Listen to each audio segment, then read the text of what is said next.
PC ട്യൂട്ടോറിയലിൻ്റെ പുതിയൊരു അധ്യായത്തിലേക്ക് എല്ലാവർക്കും സ്വാഗതം. ഇന്നത്തെ നമ്മുടെ വീഡിയോയിലെ ടോപ്പിക്ക് ലോകത്തിലെ പിതാക്കന്മാരാരൊക്കെയാണെന്ന് നമുക്കൊന്ന് നോക്കാമേ. ചരിത്രത്തിൻ്റെ പിതാവെന്നറിയപ്പെടുന്നത് ഹെറോഡോട്ടസ്. ശാസ്ത്രീയ ചരിത്രത്തിൻ്റെ പിതാവ് തൂസിഡിഡസ്. ആധുനിക ചരിത്രത്തിൻ്റെ പിതാവ് റാങ്കെ. ജനാധിപത്യത്തിൻ്റെ പിതാവ് പെരിക്ലേസ്. രാഷ്ട്രതന്ത്രശാസ്ത്രത്തിൻ്റെ പിതാവ് അരിസ്റ്റോട്ടിൽ. നവോത്ഥാനത്തിൻ്റെ പിതാവ് പെട്രാർക്ക്. മതനവീകരണത്തിൻ്റെ പിതാവ് മാർട്ടിൻ ലൂതർ. സോഷ്യോളജിയുടെ പിതാവ് അഗസ്റ്റസ് കോംറ്റെ. തത്വചിന്തയുടെ പിതാവ് സോക്രട്ടീസ്. മനഃശാസ്ത്രത്തിൻ്റെ പിതാവ് സിഗ്മണ്ട് ഫ്രോയിഡ്. നിയമശാസ്ത്രത്തിൻ്റെ പിതാവ് ജോൺ ലോക്ക്. ഗണിതശാസ്ത്രത്തിൻ്റെ പിതാവ് പൈതഗോറസ്. ആധുനിക ഗണിതശാസ്ത്രത്തിൻ്റെ പിതാവ് റെനെ ദെക്കാർത്തെ. ജ്യാമിതിയുടെ പിതാവ് യൂക്ലിഡ്. ലോഗരിതത്തിൻ്റെ പിതാവ് ജോൺ നേപ്പിയർ. ഭൂമിശാസ്ത്രത്തിൻ്റെ പിതാവ് ടോളമി. ഇംഗ്ലീഷ് ഉപന്യാസത്തിൻ്റെ പിതാവ് ഫ്രാൻസിസ് ബേക്കൺ. സഹകരണ പ്രസ്ഥാനത്തിൻ്റെ പിതാവ് റോബർട്ട് ഓവൻ. സോഷ്യലിസത്തിൻ്റെ പിതാവ് റോബർട്ട് ഓവൻ. ശാസ്ത്രീയ സോഷ്യലിസത്തിൻ്റെ പിതാവ് കാൾ മാർക്സ്. സാമ്പത്തിക ശാസ്ത്രത്തിൻ്റെ പിതാവ് ആഡം സ്മിത്ത്. ചിത്രകലയുടെ പിതാവ് ലിയനാർഡോ ഡാവിഞ്ചി. ആധുനിക ചിത്രകലയുടെ പിതാവ് പാബ്ലോ പിക്കാസോ. ആധുനിക കാർട്ടൂണിൻ്റെ പിതാവ് വില്യം ഹൊഗാർത്ത്. വൈദ്യശാസ്ത്രത്തിൻ്റെ പിതാവ് ഹിപ്പോക്രാറ്റസ്. ആയുർവേദത്തിൻ്റെ പിതാവ് ആത്രേയൻ. ഹോമിയോപ്പതിയുടെ പിതാവ് സാമുവൽ ഹാനിമാൻ. സർജറിയുടെ പിതാവ് സുശ്രുതൻ.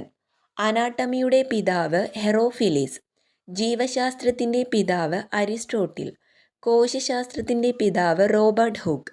വാക്സിനേഷൻ്റെ പിതാവ് എഡ്വേർഡ് ജെന്നർ. ബാക്ടീരിയോളജിയുടെ പിതാവ് ലൂയി പാസ്റ്റർ. വൈറോളജിയുടെ പിതാവ് മാർട്ടിനസ് ബെയ്മിൻക്. ക്ലോണിങ്ങിൻ്റെ പിതാവ് ഇയാൻ വിൽമുട്ട്. ജനിതകശാസ്ത്രത്തിൻ്റെ പിതാവ് ഗ്രിഗർ മെൻഡൽ. ടെസ്റ്റ് ട്യൂബ് ശിശുവിൻ്റെ പിതാവ് റോബർട്ട് ജി എഡ്വേർഡ്. ന്യൂക്ലിയർ ഫിസിക്സിൻ്റെ പിതാവ് ഏണസ്റ്റ് റുദർഫോർഡ്. ആറ്റം ബോംബിൻ്റെ പിതാവ് റോബർട്ട് ഓപ്പൺഹൈമർ. ന്യൂട്രോൺ ബോംബിൻ്റെ പിതാവ് സാമുവൽ ടി കോഹൻ. ഡൈനാമിറ്റിൻ്റെ പിതാവ് ആൽഫ്രഡ് നൊബേൽ. കമ്പ്യൂട്ടറിൻ്റെ പിതാവ് ചാൾസ് ബാബേജ്. പേഴ്സണൽ കമ്പ്യൂട്ടറിൻ്റെ പിതാവ് എഡ്വേർഡ് റോബർട്ട്സ്. സൂപ്പർ കമ്പ്യൂട്ടറിൻ്റെ പിതാവ് സൈമൂർ ക്രേ. കമ്പ്യൂട്ടർ സയൻസിൻ്റെ പിതാവ് അലൻ ട്യൂറിംഗ്. ഇൻ്റർനെറ്റിൻ്റെ പിതാവ് വിൻഡൻ സർഫ്. ഇമെയിലിൻ്റെ പിതാവ് റേ ടോമിൻസൺ. ഹോട്ട്മെയിലിൻ്റെ പിതാവ് സബീർ ഫാട്ടിയ. വേൾഡ് വൈഡ് വെബിൻ്റെ പിതാവ് ടിം ബർണേഴ്സ്-ലീ.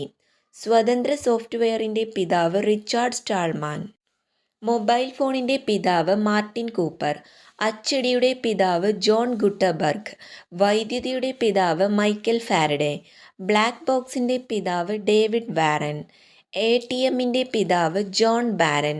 ഓട്ടോമൊബൈലിൻ്റെ പിതാവ് കാൾ ബെൻസ്. മോട്ടോർ കാറിൻ്റെ പിതാവ് ഹെൻറി ഫോർഡ്. ഹരിത വിപ്ലവത്തിൻ്റെ പിതാവ് നോർമൻ ബോർലോഗ്. വിനോദസഞ്ചാരത്തിൻ്റെ പിതാവ് തോമസ് കുക്ക്. ആധുനിക നാടകത്തിൻ്റെ പിതാവ് ഇബ്സൺ. ഗ്രീക്ക് ദുരന്ത നാടകങ്ങളുടെ പിതാവ് ആക്കിലസ്. ഗ്രീക്ക് ജനാധിപത്യത്തിൻ്റെ പിതാവ് ക്ലിസ്തനിസ്. ഇംഗ്ലീഷ് കവിതകളുടെ പിതാവ് ജഫ്രി ചോസർ. ആധുനിക പത്രപ്രവർത്തനത്തിൻ്റെ പിതാവ് ജോൺ വാൾട്ടർ. ആധുനിക ഒളിമ്പിക്സിൻ്റെ പിതാവ് പിയറി ഡി കുബർട്ടീൻ. ഏഷ്യൻ ഗെയിംസിൻ്റെ പിതാവ് ഗുരുദത്ത് സോദി. കോമൺവെൽത്ത് ഗെയിംസിൻ്റെ പിതാവ് ആഷ്ലെ കൂപ്പർ. ഇന്തോളജിയുടെ പിതാവ് വില്യം ജോൺ. അപ്പോൾ ഇന്നത്തെ ഈ കുഞ്ഞു ടോപ്പിക്ക് എല്ലാവർക്കും യൂസ്ഫുൾ ആയിട്ടുണ്ടെന്ന് വിചാരിക്കുന്നു. വീഡിയോസ് യൂസ്ഫുൾ ആയിട്ടുണ്ടെങ്കിൽ ലൈക്ക് ചെയ്യാനും ഷെയർ ചെയ്യാനും കമൻറ്റ് ചെയ്യാനും മറക്കരുത്. കൂടുതൽ വീഡിയോസിനായിട്ട് ചാനലൊന്ന് സബ്സ്ക്രൈബ് ചെയ്ത് സപ്പോർട്ടും കൂടി ചെയ്യുക.